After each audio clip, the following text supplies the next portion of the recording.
The day the stones got heavy. There are three images that circle around the same spiritual truth. Three teachings that look different on the surface, but collapse into the same realization when seen together. A speck, a stone, and a glass house. Individually, they seem like moral advice about judging other people. But when placed side by side, something deeper appears.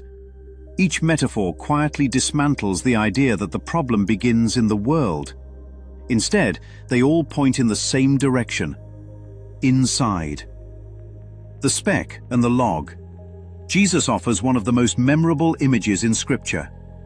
Why do you see the speck in your brother's eye, but do not notice the log in your own? The humor is intentional. A speck is tiny. A log is massive. Yet the person with the log stuck in his own eye somehow believes he has the clarity to diagnose someone else's vision problem. The exaggeration exposes a strange feature of the human mind. It sees faults in others with microscopic precision, while remaining nearly blind to its own distortions. The metaphor is not really about eyesight. It is about perception. If perception is distorted at the source, then everything perceived afterward will appear distorted too.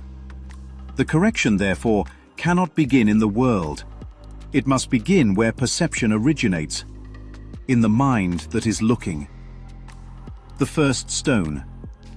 A second moment unfolds when a crowd gathers around a woman accused of wrongdoing. The law says she deserves punishment, and everyone stands ready with stones in hand. Jesus does not debate the accusation. He does not argue the evidence. Instead, he introduces a single condition. Let the one who is without sin cast the first stone. The result is immediate. One by one, the stones drop to the ground. Why?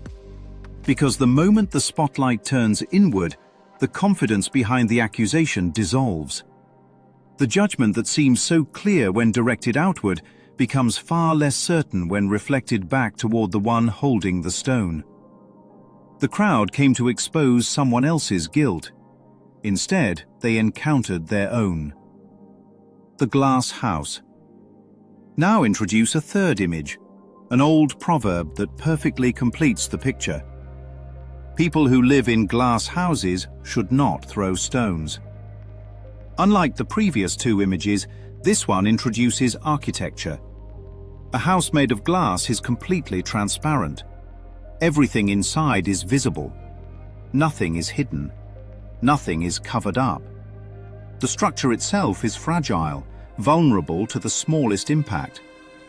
Now imagine someone living inside such a house, picking up a stone and throwing it at another. The moment the stone leaves the hand, the outcome is inevitable. Glass shatters, and the first structure to collapse will not be the neighbor's house. It will be his own. That is what makes the proverb so sharp. It captures something spiritually precise and psychologically exact. When someone throws a stone at another person's character, reputation, or identity, the attack rarely remains confined to the target. The act of judgment cracks the very structure from which it was launched. The house one lives in, perception itself, absorbs the impact. One principle, three metaphors. When placed together, the three teachings form a progression. The speck and the log reveal how distorted perception begins within the observer. The first stone reveals how judgment collapses once the observer examines his own condition. The glass house reveals what happens when judgment is thrown anyway. The structure of perception itself begins to fracture. The problem in every case is not located where it first appears. The problem originates at the level of perception. Why stones feel necessary. A person who feels secure inside his house rarely feels the urge to throw stones. Why would he? What would he even be doing with stones? Stones serve a different purpose. They are tools of attack, weapons of defense. objects clutched by a mind that does not feel safe in what it already is. If the house feels fragile, attacking another house can feel like protection. If the self feels unstable, exposing someone else can feel like relief. If the inside feels threatened, the mind becomes fascinated with the outside. But the metaphor exposes the irony. Throwing stones never strengthens a glass house. It only increases the likelihood that the entire structure will collapse. Judgment, criticism, and condemnation often masquerade as strength, yet they usually arise from the opposite condition: a subtle awareness that the walls surrounding one's own identity are thinner than they appear. The moment the stones become heavy.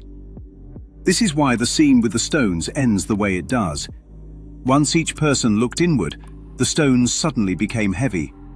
Not physically heavy, morally heavy, spiritually heavy. The weight came from recognizing that the same human condition they were preparing to punish existed within themselves. The stone was no longer a symbol of justice. It had become a mirror, and mirrors are difficult to throw. The glass house reveals everything.